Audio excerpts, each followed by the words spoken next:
The first bill for the nursing home arrived at my son-in-law's house for $22,000, and the panicked, screaming phone call I received was the sweetest sound I had ever heard. Hi everyone, I'm Grandma Alice. My name is Alice Prescott. I'm 80 years old, and I'm from a quiet town in coastal North Carolina. The story I'm about to share with you is one I never thought I would tell. For the longest time, I was simply too embarrassed, too ashamed. It's the story of how my own daughter and her husband convinced me I was losing my health, my independence, and my mind, all so they could get their hands on my pension. It's a secret I've kept wrapped tight, like a winter scarf. My own daughter, my sweet Sarah, still only knows half of the truth. She knows her husband made a terrible financial miscalculation. She does not know that his miscalculation was my victory. There is a unique kind of humiliation in being made to feel like a burden by your own family. You start to question your own worth, your own memories. Their narrative becomes your reality. It's a slow, quiet, and suffocating kind of betrayal. You feel like you've become nothing more than a monthly check, an asset to be managed until it runs out. I am telling this story now because I have finally untangled myself from that shame. His greed is not my failure. And I want my story to be a cautionary tale for anyone out there who is being told to not worry their pretty little head about their own finances. Before I begin, if you feel so moved, please take a moment to like this video and subscribe to our channel. Your support is a great comfort. It gives an old woman like me the courage to lay bare the whole, complicated truth, and perhaps help someone else avoid the trap that was so cleverly laid for me. Thank you, my dears. Your kindness means more than you know. My life, for 50 wonderful years, was with my husband, George. He was a good man, a steady man. He worked for the post office for 40 years, and I was a clerk at the county courthouse. We weren't wealthy people. We never took fancy trips to Europe or drove expensive cars. Our wealth was in our security. We were planners. We paid off our little house. We put money away every single week. And we had our pensions. Good, solid, government pensions that we had earned with a lifetime of quiet, steady work. George always used to say, "Alice, we're not building a mansion. We're building a lifeboat. So that when the storms come, we'll always be safe." And then, rejoice. We had one child, our daughter, Sarah. Oh, she was the light of our lives. But she was a dreamer, not a planner. She inherited my love of art and her father's kind heart, but none of our practicality. She's a wonderful, loving soul, but she is soft, easily swayed. She wants everyone to be happy, which often means she will bend to the will of the strongest person in the room. And then, 10 years ago, Sarah brought home Tom. He was the strongest personality I had ever met. He was a financial advisor, or so he said. He was charming, he was slick, and he had a smile that could talk a dog off a meat wagon. He swept my Sarah off her feet. And I must admit, he was impressive. He was so interested in us, in our lives. He would sit at our kitchen table, drinking George's coffee, and ask such smart questions. He wasn't just asking about our health. He was asking about our financial health.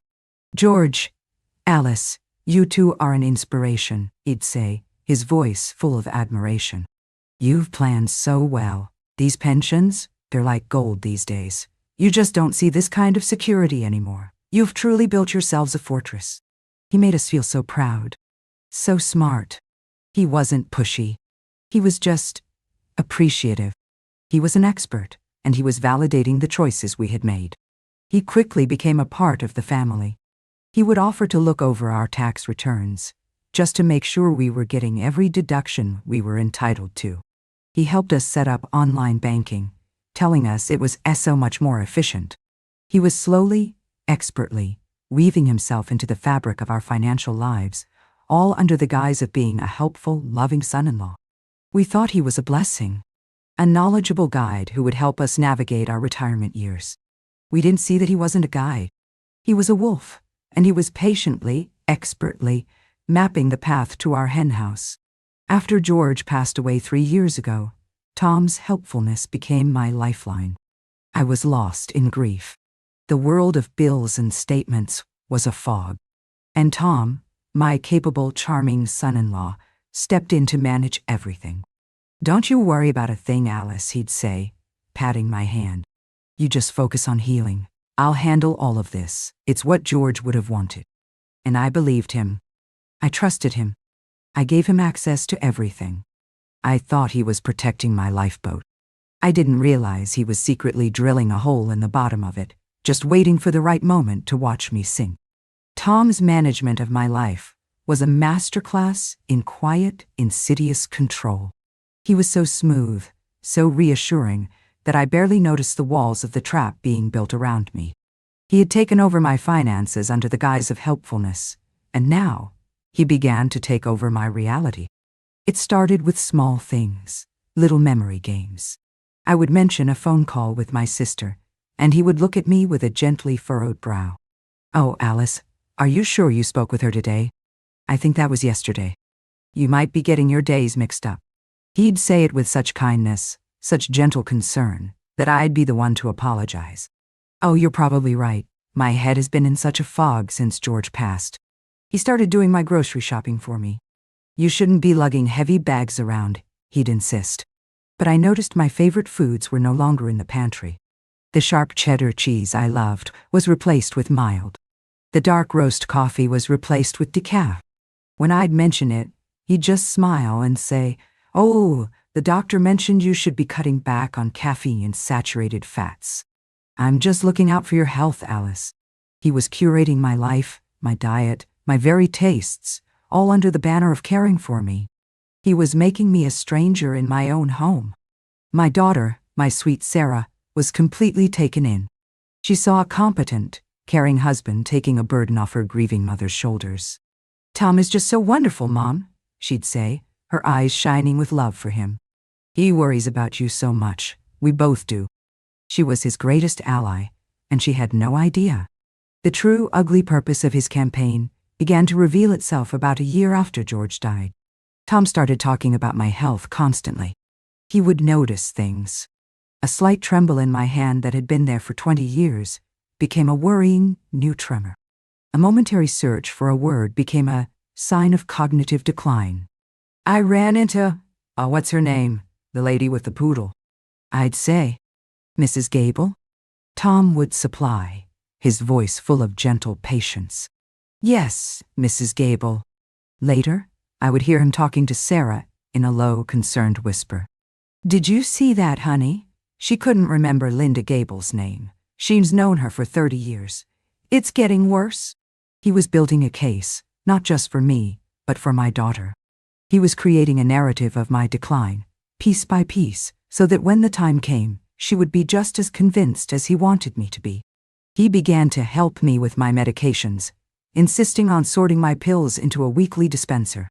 "It's so easy to get confused, Alice. This way, we know you're taking the right dose at the right time." It all sounded so logical, so caring. The crisis he had been manufacturing came to a head 6 months ago. I woke up one morning, feeling dizzy and disoriented. My head was foggy, my legs unsteady. I had never felt anything like it. I was terrified. I called Sarah, and within the hour, she and Tom were there. Tom took one look at me, and his face became a mask of grave concern. He checked my pulse. He looked in my eyes. "We need to get you to a doctor, right now," he said, his voice firm, authoritative. At the doctor's office, Tom did all the talking. He presented the doctor with a detailed written list of my symptoms: increased confusion, memory lapses, unsteadiness on her feet, tremors. He painted a picture of a frail, elderly woman rapidly declining. I was so dizzy and confused, I could barely speak for myself. The doctor, faced with a loving, articulate son-in-law and his detailed notes, was concerned. He ran a battery of tests. The tests, of course, all came back normal. But Tom had an answer for that. "I think it's her good days and bad days, doctor," he said, shaking his head sadly. "Today is a good day, but the bad days, they're getting more frequent. and she lives all alone.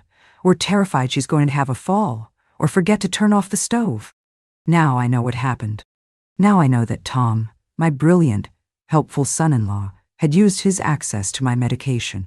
He had found a way to swap one of my blood pressure pills with a mild sedative. Just enough to create the symptoms he needed. Just enough to create the crisis that would allow him to enact his final plan. A week later, he and Sarah sat me down in my living room. They both looked so serious, so sad. It felt like an intervention.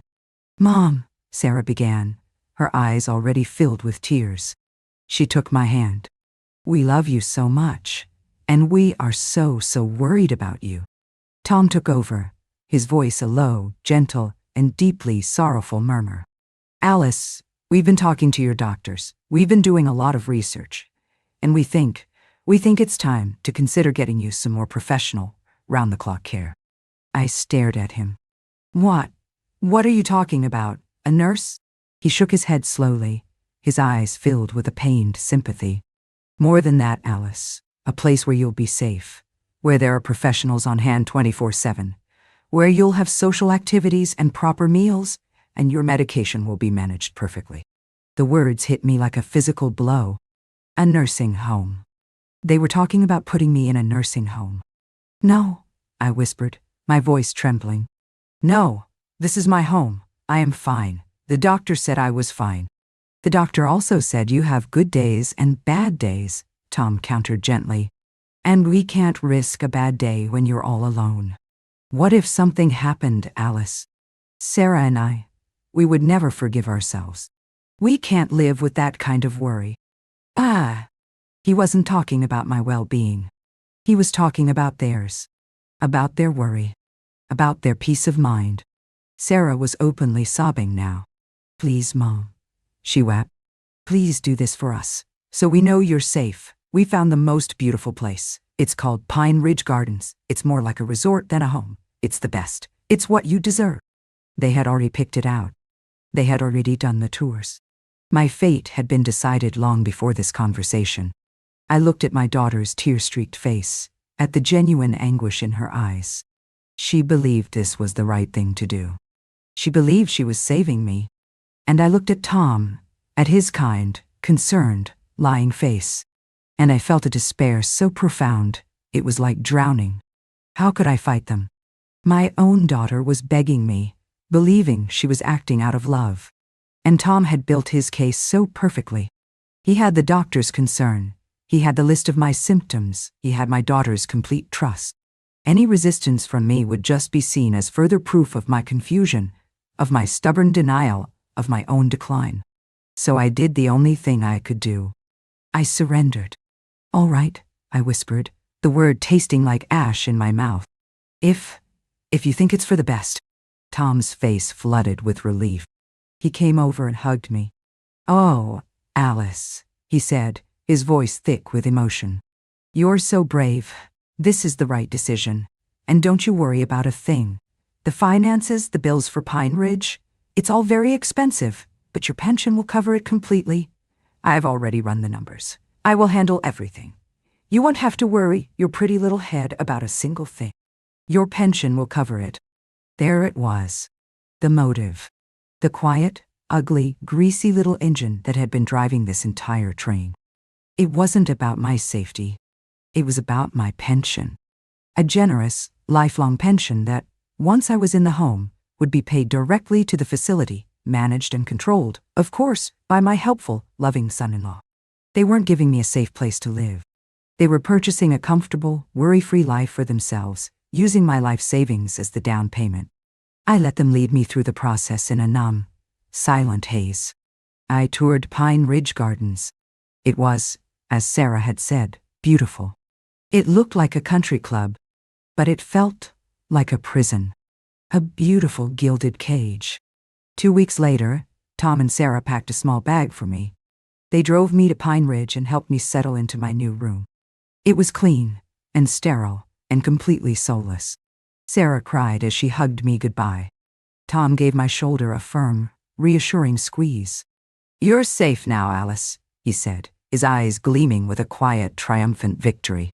As they walked out the door, leaving me alone in that silent, beige room. I looked out the window, and I felt a despair so complete, I thought my heart would simply stop. They had done it.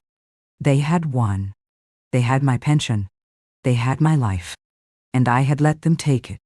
The first few weeks at Pine Ridge Gardens were a living nightmare, disguised as a pleasant retirement. The staff were kind, the food was blandly nutritious, and the schedule was filled with mindless activities designed to keep us docile. Chair aerobics, bingo, watercolor painting classes, where everyone painted the same bowl of fruit. I was a ghost at a gentle pastel-colored party. I smiled. I nodded. I participated. But inside, I felt like I was screaming into a vacuum. Tom and Sarah would visit every Sunday. Sarah would bring me flowers and ask if I was happy. I would lie and say yes, because what was the alternative? To see the pain in her eyes. To start a fight I knew I couldn't win. Tom would sit there, looking so proud, so satisfied. He would talk about how well I looked, how this was clearly the best thing for me.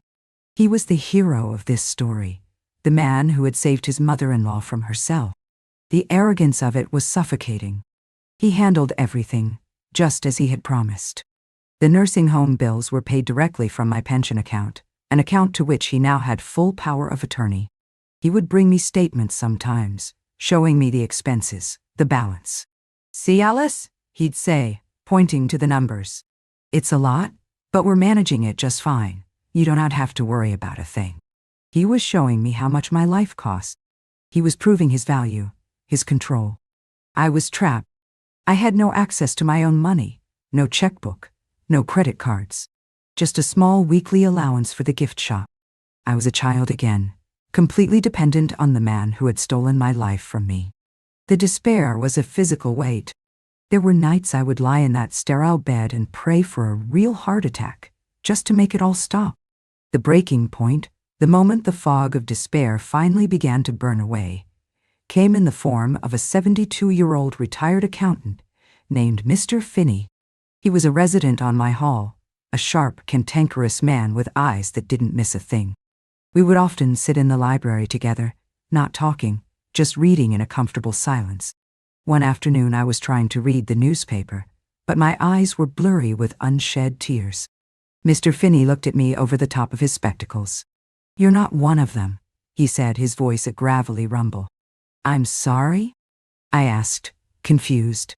"You're not like the others here," he clarified. "The ones who are truly gone. Your mind is sharp. I can tell. So what's your story? Did your kids stick you in here to get their hands on your house?" His words were so blunt, so direct, they were like a splash of cold water. I just stared at him, my mouth agape. He gave a short, bitter laugh. "That's how it usually goes. It happened to me. My son sold my business out from under me after my wife died, told me I was getting forgetful. It's the oldest story in the book." He leaned forward. "Let me ask you something, Alice. Who handles your money?" My son-in-law," I whispered. Mr. Finney nodded slowly. "And I bet he's a real smooth talker, real charming. Makes you feel like he's doing you the biggest favor in the world while he's picking your pocket." I just looked at him, and my eyes filled with the tears I had been holding back for months. It was the first time someone had seen me. The first time someone had validated my reality. "What did you do?" I asked.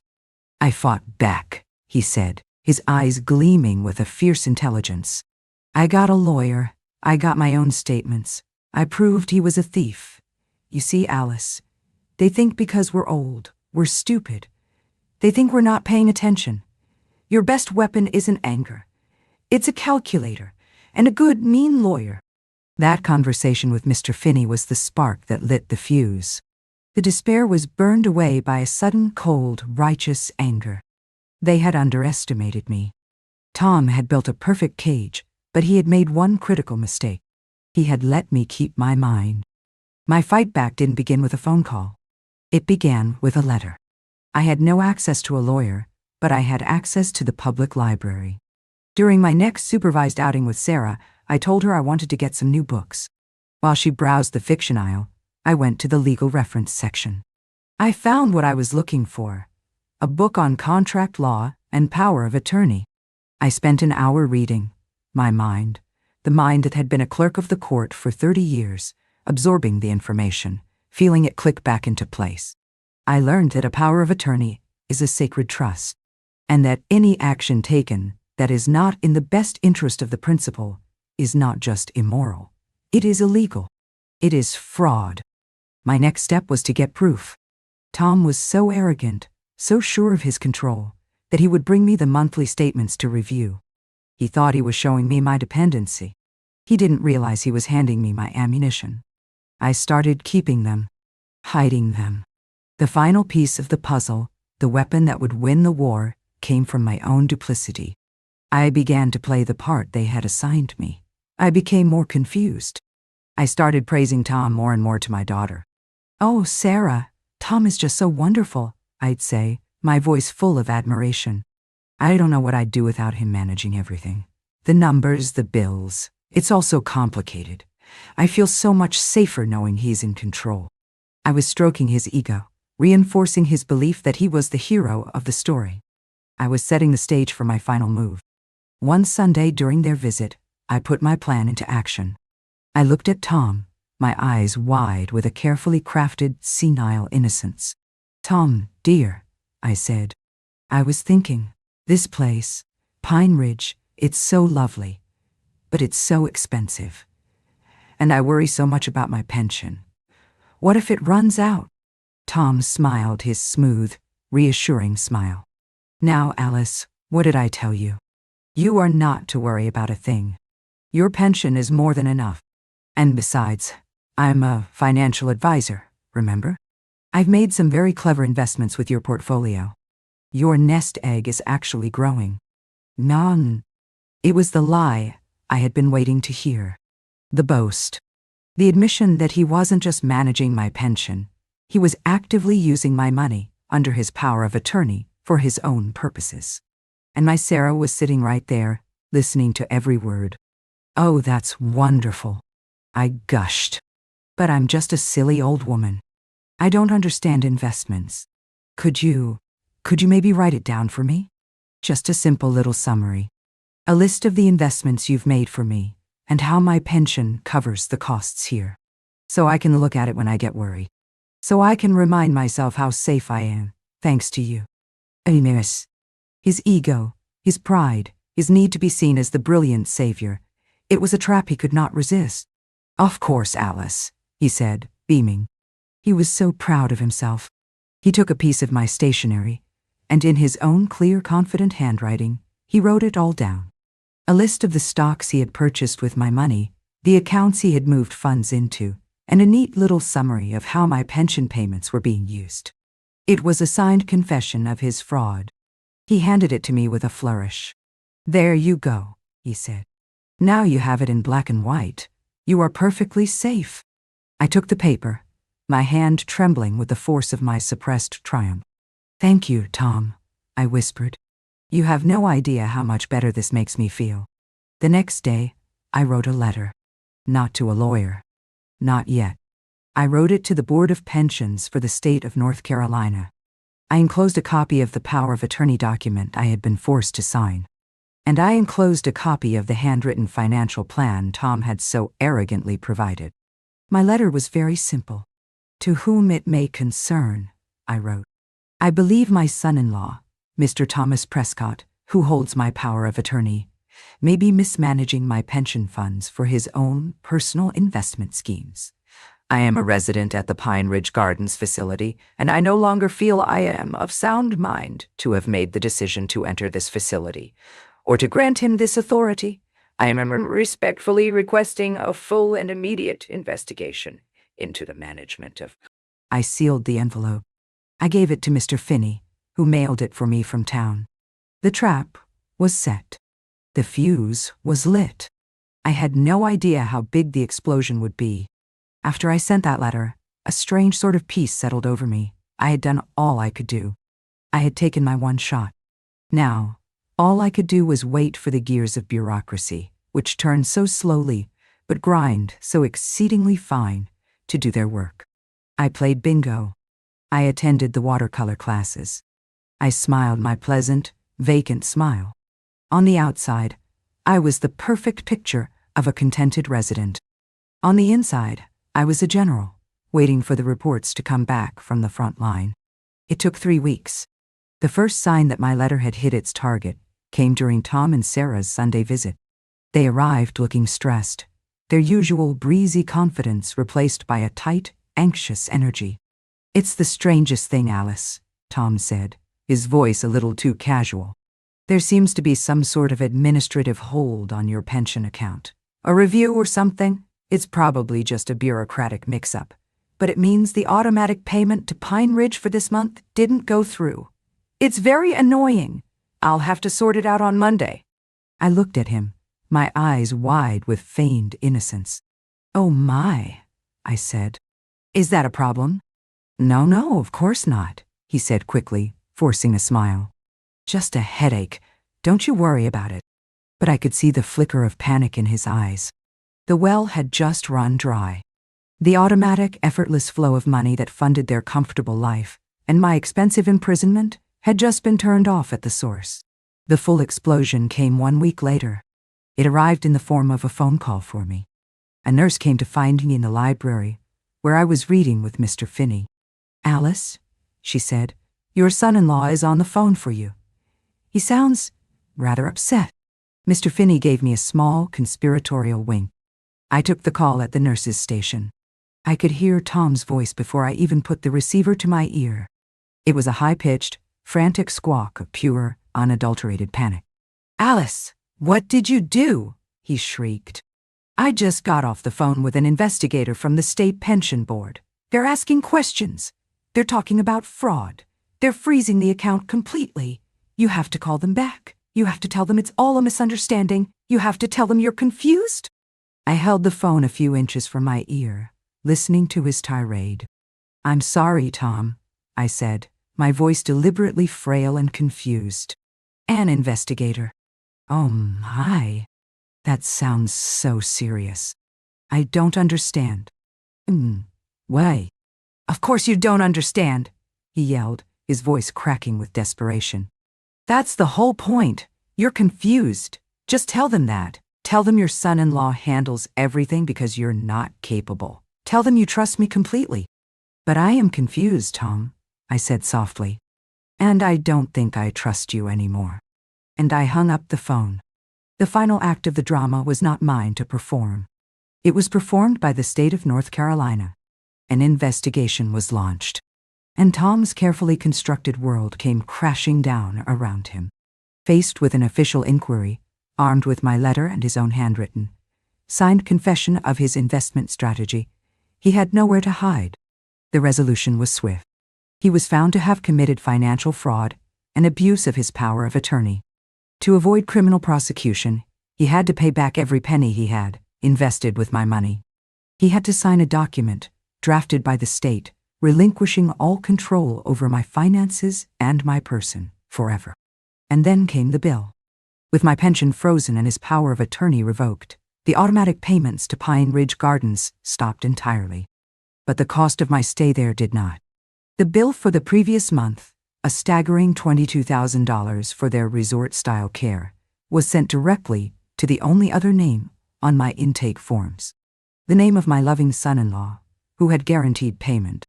The phone call I received from him that day was a thing of beauty. It was a symphony of sputtering rage, panicked threats, and pathetic, desperate pleading. $22,000, Alice, he screamed. They want me to pay it. Me?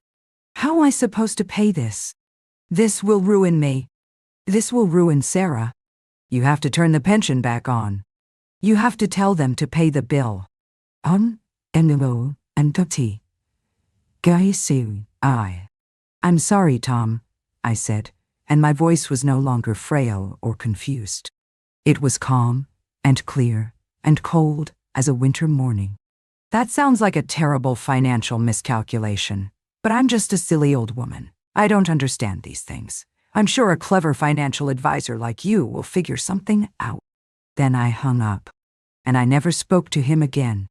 I checked myself out of Pine Ridge Gardens the very next day.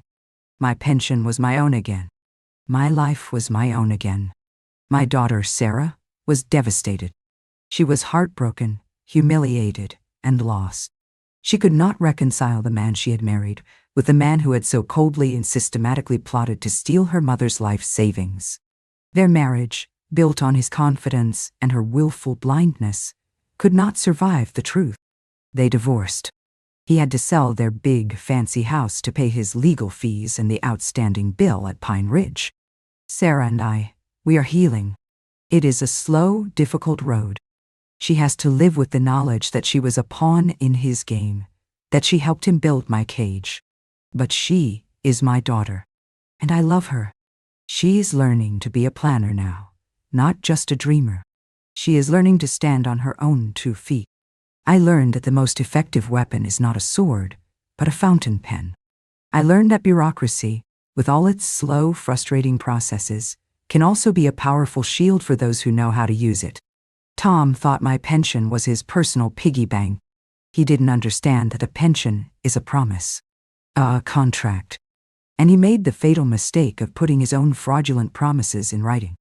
He saw me as a liability to be managed. He never saw me as a retired clerk of the court, a woman who spent 30 years filing, reading, and understanding the power of a documented fact. He underestimated me. He thought because I was old, I was foolish. He never stopped to think that my mind, the one he was so eager to declare incompetent, was the one thing that could bring him down.